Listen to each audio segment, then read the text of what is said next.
Thank you so much. There's so much that we can talk about just from your presentations.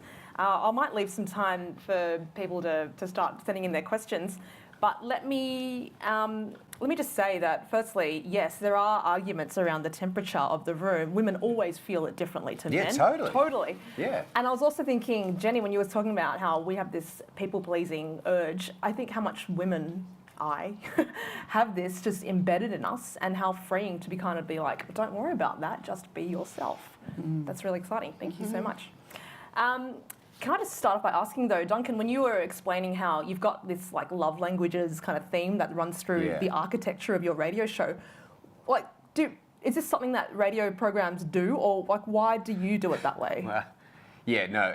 Every radio program that you listen to on air has a very clear roadmap for who they are. And one of the things we want to do is, because we don't have massive budget and we don't have massive exposure, is how do we create something that really sits apart but seems really inviting? And the way we felt we could do that best is by pushing in on the 5 love languages. So how do we do it? Through acts of service, through physical touch, which is really hard on air. Gifts is really easy. Words of affirmation and quality time, right? Is that there are ways that we can do that. When you call, we are going to give you quality time. You're not going to feel like you're getting cut off and moved on to the next caller quickly. And the one that we had the hardest time trying to do was physical touch, because you're on radio. There's no way you can reach out and touch someone. And the way that we attempt to do that is that we kind of use it, is that we hope someone is, the segment was today, recommendations. It's a moment where we stop and have a really serious conversation, and today's conversation was on compromise.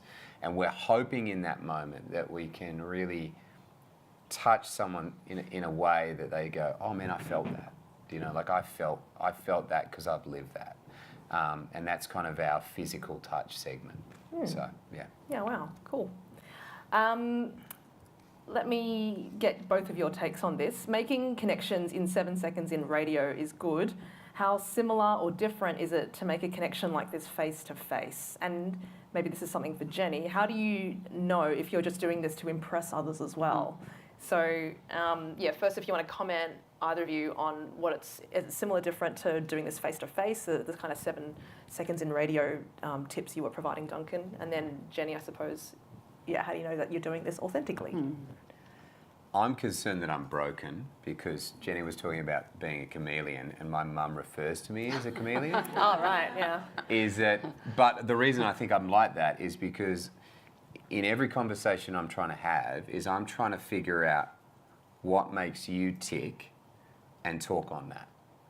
Because as a learner, even if it's not something that I know about, I have an opportunity to learn about it.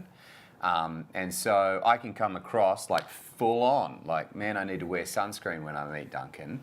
But if you meet me at 6 o'clock at night, I'm usually a bit more chilled. And they're like, oh no, I've only known chilled Duncan. But in whatever the circumstance, I'm really trying to find a way where I can learn about you. Because if I can get you talking about you, then that's a good place for us to build a relationship. But I don't know if that's what you were talking about and I'm doing it all wrong. Well, it's really tricky, isn't it, to know what your motivation is. Yeah. I think a lot of this focus on another comes from an inbuilt tension and stress and anxiety. The more anxious we are, the more attuned we are to external threat. Yeah. So calm oneself down as much as possible. Don't bring tension and anxiety in. And I think you can be really attuned to another person coming out of just who you are and a genuine interest to connect, or you can be attuned to another person because you are anxiously wanting them to approve and validate you. So the same effort, but can have a different energy direction. I like that. That's good. So, Jenny, can you give us some tips as to how we develop that good relationship with ourselves, so we can try to better gauge when we're trying to people please or do something else? Well, it's not going to happen in 7 seconds. The professional has spoken, Yeah, Duncan. I hear it. I mean, building a good relationship with self is a lifetime effort. And it can be, so where do I go with that, Justine? Except I think in staying with the theme of what I've said tonight is just ask, is my energy too focused on working out the audience out there rather than what's my job description, which I think I thought you brought that and modelled it. You have a clear principled job description for how you use yourself in the morning show. And I think that's just that reflection. It takes time though, and we're also busy, to stop and think, what is within my capacities? What can I bring to this relationship? How can I be real? And what's the purpose of this relationship? And how can I be responsibly bring myself to that? I think there's something too that not everyone's going to like you, right? Sure. Because one of the things you learn is that like on radio, we got a text line, right? So if someone doesn't like you, they tell you, and you see it straight away. Is that you got to be really confident in who you are, not in a sense that you're like brash and, hey man, this is the best me. Like, I'm always looking for ways to grow as a person, but this is me. Like, you know, like when someone's like, well, if you change these 16 qualities, it's like, hey, good luck. Carly's been trying that for 12 years now. It's not happening. So, but I am comfortable growing and maturing and learning more. Is that there's an assuredness you can have with that, and then taking that to like when someone sends you a text message saying you're a complete brutal twat and you should go and punch yourself in the face, not going, I'm a horrible human, I'm falling apart, but you know, like this person's just having a bad day, you know. Well, I'm intrigued by what you say about that, because in your talk you use this expression that in making your caller in the hero of the story, you're kind of laying yourself down and so that they can shine in a way. Yeah. What's going on there? I don't think Alan Jones thinks that when he's kind of running his show. But it's a different model. So, you know, like Kyle and Jackie O is a really good example. They've been the #1 breakfast show for a long time. That whole conversation's about exclusion. You are not as cool as us. We live cool lives. We've got gold microphones. We can do whatever we want to do. You can't live on our level. And then everyone's trying to bring them down, and they're like, good luck. We're amazing, right? That's never been our attitude. Our attitude has probably been a lot more like a Hamish and Andy model. Here's two fun guys, but it's a VIP party that everyone's invited to. How do you become a member of the VIP party? Turn on the radio station and welcome to the party, and you're here. And so we feel like it gets us to a place where if someone calls up and they're not very good on air, but we've honoured them, it means more people are going to be comfortable calling up. And like we take 2 callers in a break, there's typically 8 callers on hold. And so people know too that if they're calling up, they may not get on air, and that we'll take a couple of people. But we don't filter them nearly as hard as other stations would filter them. Other stations would just ditch anyone who's not a good conversation, whereas we will proactively take a 4-year-old or a 10-year-old and put them on air. It sounds like that you're not just drawing on radio conventions, like, and also taking inspiration from Hamish and Andy and these kind of people, but there seems to be like, I mean, I'm a Christian, there's a theological backstory to what you're doing, it sounds like in terms of why you've modelled the show the way that you have. Well, I think because it's a unique platform, right? And I was not engineered to be on radio. Like, I seriously happily fell backwards into it. They were looking for a 35-year-old guy who had been a pastor and was married to the demographic audience, and I ticked all those boxes. It's like, this is the most amazing job application I've ever filled in. I'm a shoo-in. And so, I know that there's a kind of a bumbling way, like a serendipitous bliss that I fell into the job. And so I think that there's a real opportunity to say, here's the platform that I sit on, and here's the rules to play on the platform. But if you're willing to do that, come and stand on it with me. And that's community, right? And that's all underpinned by what Jesus does, is say, here's a platform for salvation, me. And anyone's welcome to stand on the platform, me, And that's salvation, right? Who can come? Anybody. When can they come? At any time they want. And they can come and be on that platform. And we feel like that's what we want to create, is this environment that is celebratory, that's fun, that's engaging, that's creative, that's off-center. Like I'm passionate about the humour that God created in people, and so that's always been my strong point. I'm not going to get a PhD in it, but that's what I'm pumped about, and I feel like that's what we can leverage, and everyone's invited to be on that, and that's all Jesus, And in light of that, Jenny, can I bring you in at this point? One person has sent in the question, Jenny, what if I don't like myself? So we've got this platform here that's about including everyone. It includes probably people who don't have that good relationship with themselves, right? Yeah, it's a great question.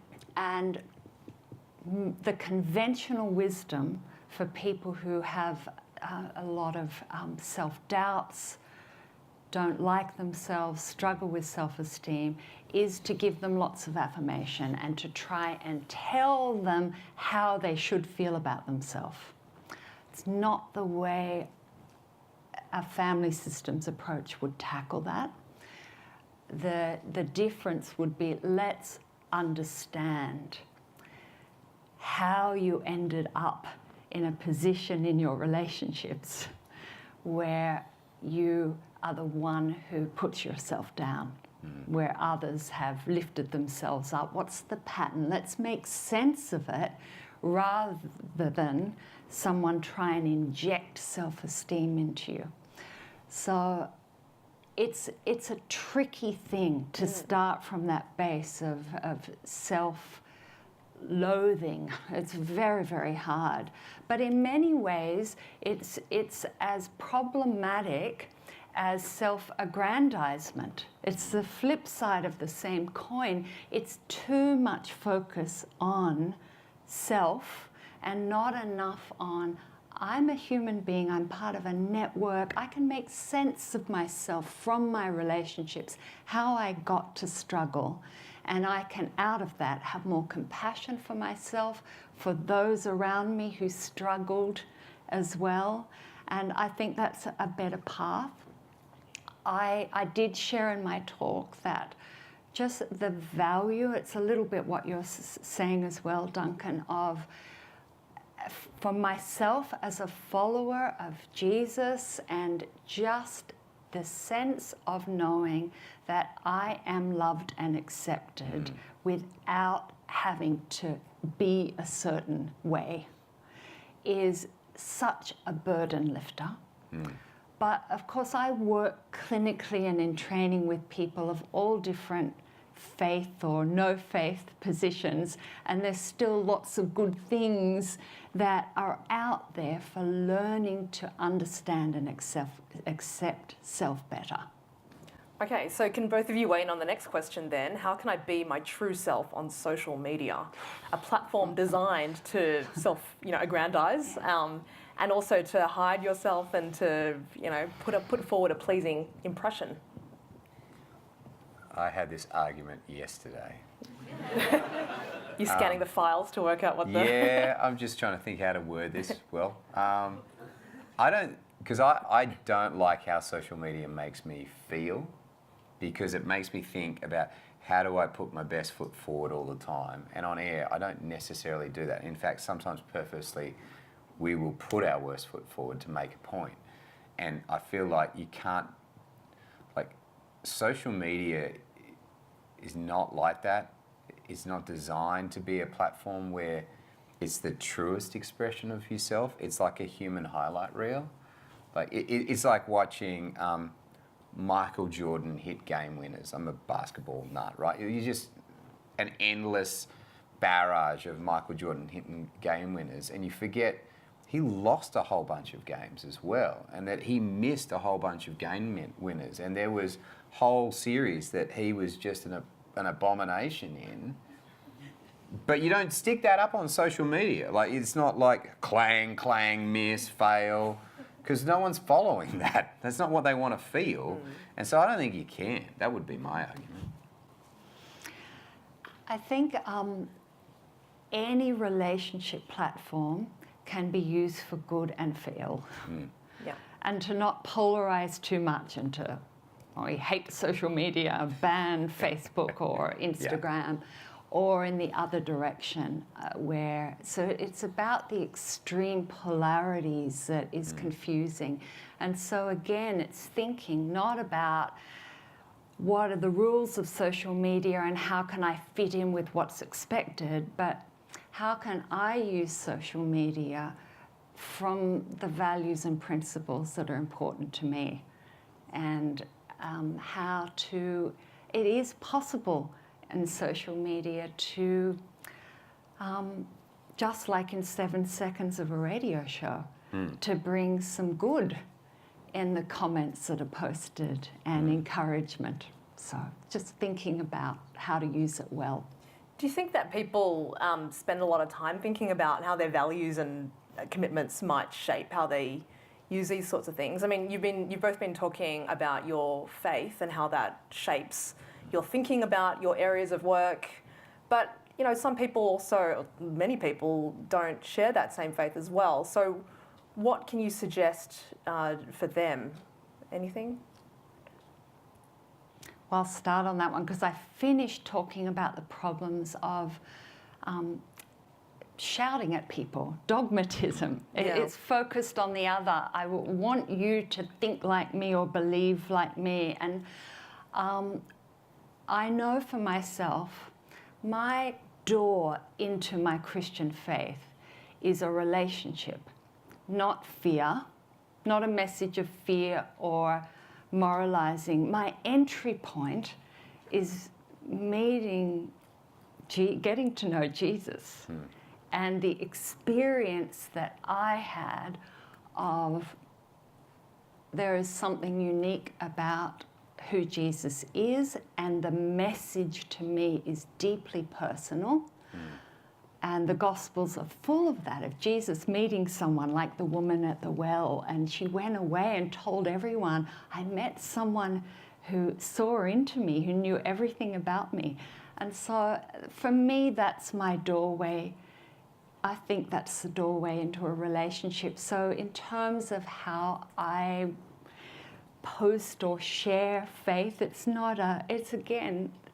just from my own experience of what I think is a way of engaging people to think about a relationship outside of just the level of human relationship with, is there a God who actually wants to communicate with me? Do you want to add anything, Duncan, to that? Yeah, I mean, I was more thinking it's like you know, like we're a multifaceted personality. Like there's a bunch of different sides to the diamond of Duncan. Some of them really suck, and so I think that there's like, you know, like I always say that there's more to me. Do you know? And I don't think that that's me shrouding that, but like you just don't want the whole thing all at once all the time. You know, like no one wants that. The wife doesn't want that either. You know, like. And so I think that it's good to say I've got those areas, you know, and we talk about on the show about my struggles with depression and anxiety, and that I've got a really clear framework for what, like I know that mid-September I start to feel it, and that's because Dad's death, dark days, cold mornings, 3 a.m. wake-up calls, like there's a whole bunch of different things, and so I can put a process in place to deal with that. But that's a really significant facet of my life. But I'm not going to broadcast that on social all the time, do you know? Like, it's there, but I'm not going to be, hey, that's the depressed, anxious guy. It's like, no one's following that, you know? And that's not the foot I put forward, you know, because in Jesus, I'm more than conqueror. You know, we are more than conquerors. So I'm like, there's a better foot to put forward, and I'll probably share that more, but I would say that there's far more to my personality. And I think you can communicate that no matter who you are, whether or not you got faith or not, you know? And own that. We have a very deep question here. No, I'm serious. It's Okay. like, this is... It's actually deep, okay. And it's funny that you should be talking about or introducing us to Diamond Duncan, because this person is asking, who is my real self? And it's funny because like you were just talking about how you know, you're obviously like you're a radio co-host and you've got that big personality to go with that, but then you also have these dark days as well, and it's all part of the diamond in the roughness, to to quote Aladdin, that is Duncan. So yeah, I mean, you're not the psychologist or the mental health professional I was like, here. there's a question should go one over. Yeah, what do you think, Jenny? Who is my real self? That's what the person's asking. It is a deep question. Yeah. It definitely is. And there's a trap in a setting like this to give the impression that there are simple, easy answers. And this is complex stuff. I think it's a great question to grapple with and deeply grapple with, and in relationship to grapple with it. Who are we? What is the authentic Jenny Brown deeply? How do I figure that out? Part of the way I figure that out is knowing myself as part of generational stories of survival and strengths and weaknesses that gives me a sense of being part of a big picture in terms of humanity. And then there is just the reflection of who am I in terms of do I matter, and does my life matter? And I'm not going to give a glib answer, just say what a great question to engage with people around. And I think that organisations like City Bible Forum putting on tonight and Centre for Public Christianity, the opportunities that they give people to ask those questions, the big and deep questions, without being, told how to think. That's good. Is really good. Yeah, well, we certainly don't stop and think. I mean, our life is so busy anyway, right, that we don't stop and think about these kinds of questions. Absolutely. My answer was like way simpler. It was like, I do personality quizzes all the time. I do them for fun. Like, I've done all of them. And I do them regularly because I think your personality shifts and shapes and grows. Like, like having kids means that there's areas of my personality that have gotten bigger. And I think I can get so bogged down in the reeds of trying to figure out who I am, then I try and have these, like for this year, is that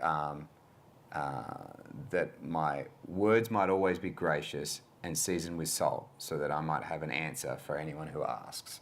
It's like, that's the plan for the year, so I don't get confused, and I just funnel everything through that, right? Is because I was like Jung or Peck, or like there's a whole bunch of books about personalities. You're like shadow self, and confuses me. Yeah.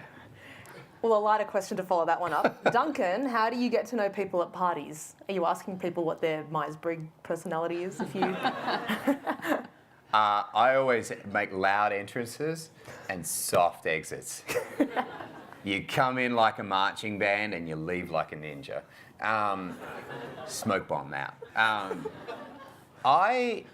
This is like the calm person. It's not me at a party.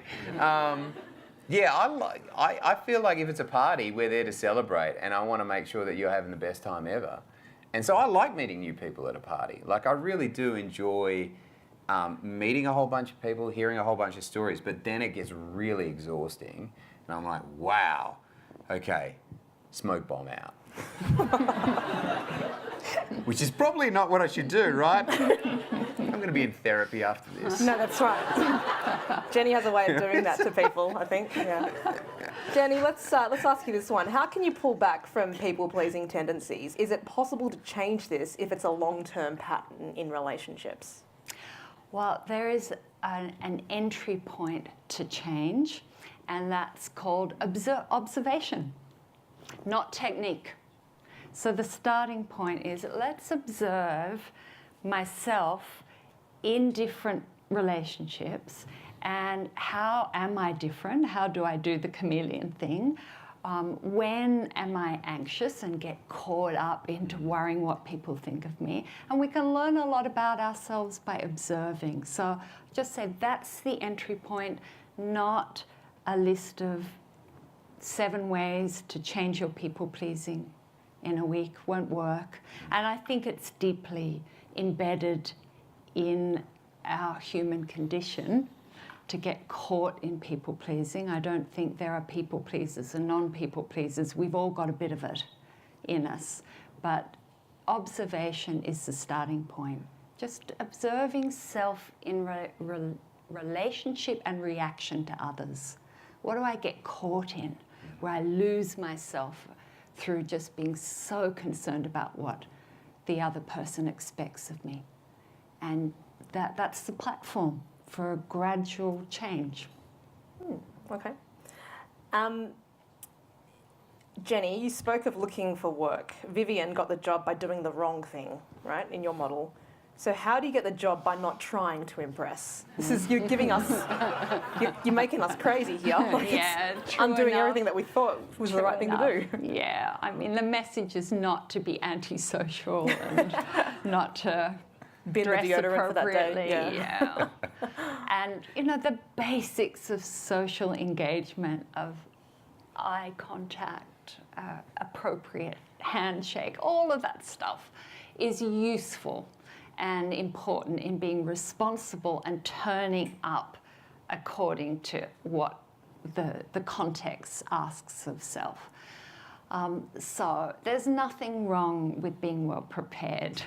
And I think the trap for someone like Vivian is that she went overboard into researching what she guessed the other, the boss, which could be our friend, it could be our spouse. When we go overboard into researching the other, we can just lose ourselves and get caught in a very anxious cycle with people. But nothing wrong with being well prepared. Could the both of you share some helpful icebreakers? This has become a bit of a seminar on how to do this well. What are some icebreakers that we can... Let's ask you, Duncan. Well, I think it's easy to get someone talking about themselves. So, like, obviously, you know, questions like, what do you do, are like, everyone rolls them out. But the best icebreaker I ever heard was from a guy who walked up to me, and he was like, would you mind if for a moment we talked about Marvel? And I was like, not at all. And then he was like, the NBA is going on, would we be able to have a conversation about the NBA? And I was like, oh, absolutely. And then he was like, and then perhaps we could wrap up with some DC conversation. And I was like, you, my friend, might have to have my phone number and hang out regularly. But there was just something fun about, like, what he was doing was he was expressing the things that he was into and seeing if there was a conversation there. And it was kind of funny and awkward, but awkward's good. I live in awkward all the time. And so I like that kind of stuff for a conversation. Like, humour's good for ice breaking. You know, like, if humour's your skill, then I think humour's a really great way to kind of interact with a person and diffuse a situation. Because it's all, like, let's be honest, it's like awkward meeting new people, you know? Like, I was like sweating darts. I would be sitting next to like a multiple PhD person, like, whoo, I got nothing to offer in this conversation. But like we hung out before. I was like, oh, you know what? Jenny's like a regular human. Thank goodness, we'll be good. You know, but I think that's right. Is that we all walk in. We're like, okay, this is a foreign environment, and it takes a lot of personal collateral to invest that to say I'm going to be here. And I think honouring that typically brings down some walls, and we can have a dialogue. You know. I mean, the worst icebreaker is someone asking me what I do. It is bad, isn't it? Yeah, You're because they think that you're going to be like diagnosing no them one as they wants talk. to say anything. It's terrible. But for people in a profession like mine, we do need to lighten up. Yeah. And give ourselves a social diet of comedy and non-intensity and talking about trivial things, because intensity is not good for a relationship. Like DC and I'm just thinking we need to do the complete opposite. Yeah. Get more serious, talk more robustly. We need a balanced diet. Yeah. Russ, you made the booking on this. It's like both ends of the spectrum. Yeah. Okay, so final question. In 7 seconds, how do you build a relationship in 7 seconds? I would answer with what Jen said. Be you. Like, learn to be comfortable with you, and then that actually communicates to other people really well. Be happy with who you are. Jenny, anything? Yeah, 7 seconds. I'm not good at 7 seconds. Yeah, that's It's okay. so You can have hard. 70 seconds. Yeah, I just think that really being present, whether you've got 7 seconds or an hour or a day or longer, what does it take to really be present? And being anxious about the other and trying to use techniques that impress people, it stops us being present. So what does it take to just turn up and be really there with someone? Listening to them, really there. I'm here to get to know you, and I'm willing for you to get to know me. Yeah, there's a vulnerability there as well as a bravery. Yeah. Wow. A lot of food for thought there. Please thank our panellists, Duncan and Jenny.